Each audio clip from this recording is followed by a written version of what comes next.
8 C, absen saya 02, saya kelompok dari Cyclea Barbata.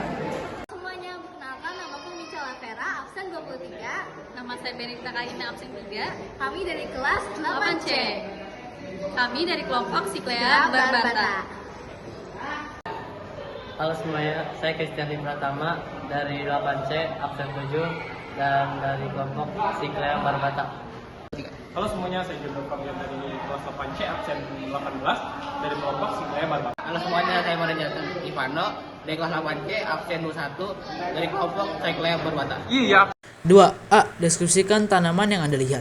2A. Deskripsikan tanaman yang Anda lihat. 1. Daun murbei. Nama latin daun murbei yaitu Morus. Manfaatnya yaitu mengurangi peradangan. Daun murbei juga bisa memperkuat daya tahan tubuh. Morus adalah sebuah genus yang terdiri dari 10 hingga 16 spesies pohon tertentu yang berasal dari daerah panas sedang dan subtropis di Asia, Afrika, dan Amerika. Mayoritas spesies asli berasal dari Asia. Nutrisi yang terkandung di dalamnya mulai dari antioksida, polifenol, vitamin C, seng, kalsium, besi, kalium, fosfor, dan magnesium. 2. Cangkring. Cangkring merupakan tanaman pepohonan dan memiliki nama latin yaitu Erythrina variegata. Kandungan isoflavonoid pada daun cangkring mampu dimanfaatkan sebagai zat antibakteri, sehingga pencegahan penyebaran bakteri sekunder pada penyakit cacar air mampu diminimalisir. Daun yang memiliki nama latin Erythrina variegata, cangkring telah turun-temurun digunakan sebagai obat tradisional. Daunnya digunakan untuk mengobati gabak, campak, cacar air, cangkring. Akar dan batangnya juga digunakan untuk mengobati beri-beri. Tapak darah. Tapak darah mempunyai nama latin yaitu Catharanthus roseus. Merupakan tanaman yang daun dan akarnya dapat digunakan dari 3 tanaman tersebut. Tanaman yang berasal dari Madagascar ini sering dimanfaatkan untuk mengobati penyakit diabetes, juga berbentuk oval, tenggorokan, batuk, dan gigitan serangga. Bagian tepi daun bergerigi. Bunga tapak darah juga mengandung senyawa findolisin dan findolin yang berperan aktif dalam menstabilkan kadar gula darah. Pada berbentuk tajuk dan berwarna putih. Juga dipercaya dapat membantu menurunkan tekanan darah. 10 hingga semua bagian tanaman tapak darah seperti akar, bunga, daun, dan batangnya juga dimanfaatkan sebagai obat alami. Tepi rata, bunga, daun, majemuk, dan beranak 3. Tapak darah berwarna hijau, tinggi 1 meter, berbentuk daun silang berhadapan, bunga tunggal.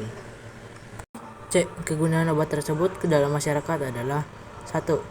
Murbei berguna sebagai pakan ulat sutra yang biasanya sebagai kain sutra dan bisa dijual yang mempunyai harga kain yang tinggi. Selain itu, daun murbei juga mempunyai manfaat yang lain yaitu mencegah kolesterol, gula pada darah, diet, pencernaan, jantung, dan lain-lain.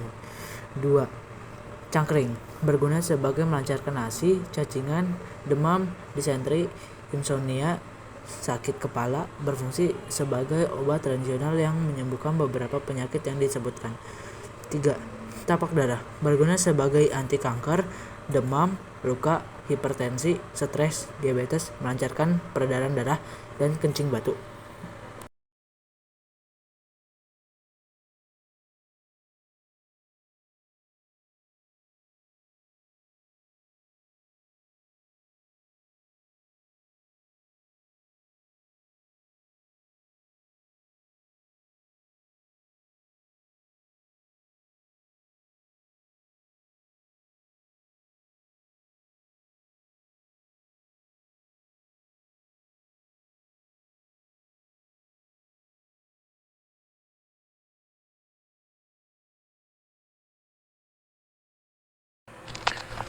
Jenis lebah Trigona hitama. Sumber makanannya ada palem, air mata pengantin, jambu, rambutan, dan udara.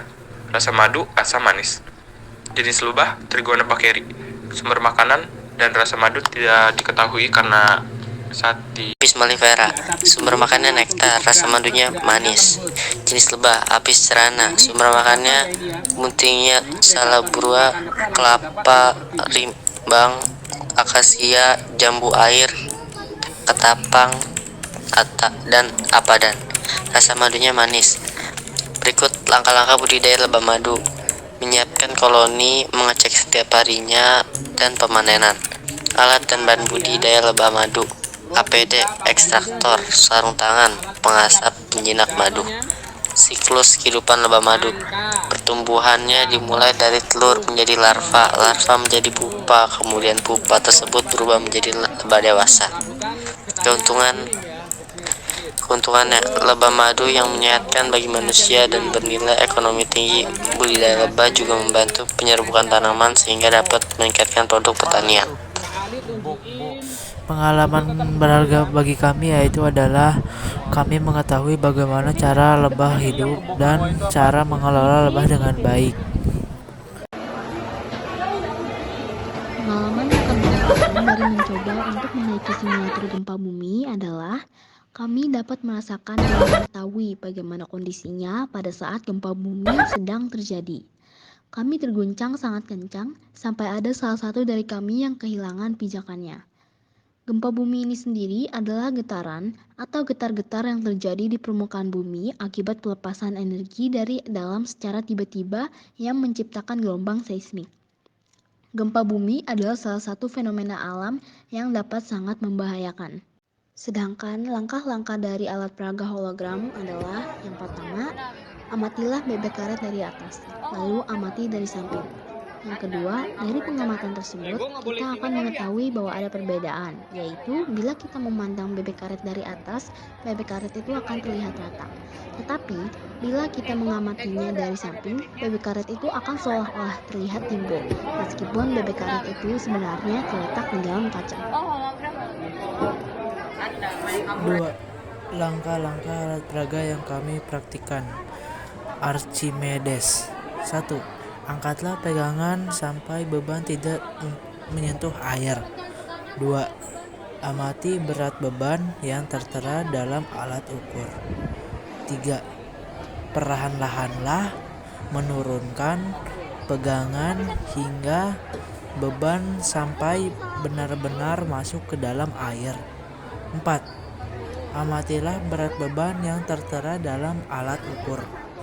Di video ini terdapat 6 persegi panjang yang kongruen, yang berarti bentuk dan ukurannya sama persis, atau setiap persegi panjang tersebut saling berhadapan.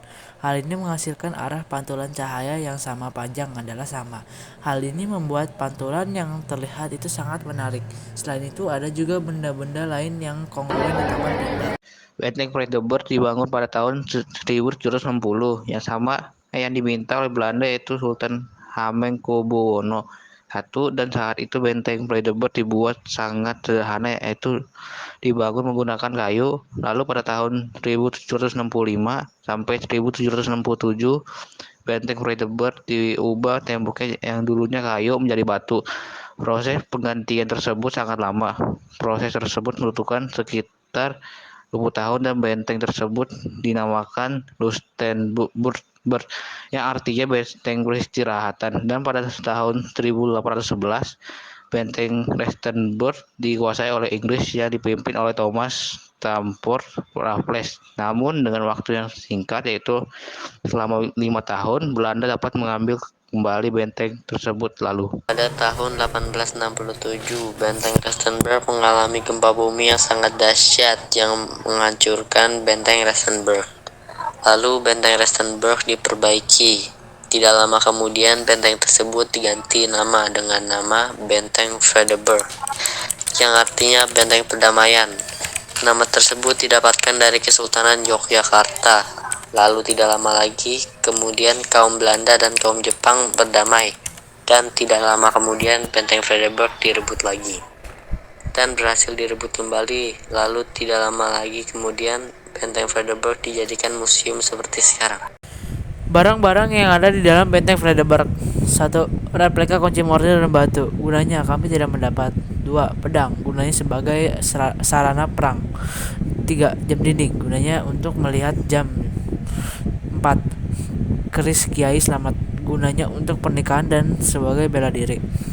5. Sepatu dan tempat menyarungkan pedang, gunanya sebagai sepatu tentara untuk dipakai perang, dan tempat menyarungkan pedang, tempat untuk meletakkan pedang ke dalam sarung pedang. A. Pada di lantai 2 banyak sekali perahu-perahu di mana di situ diceritakan tentang Jata Kamala, menceritakan tentang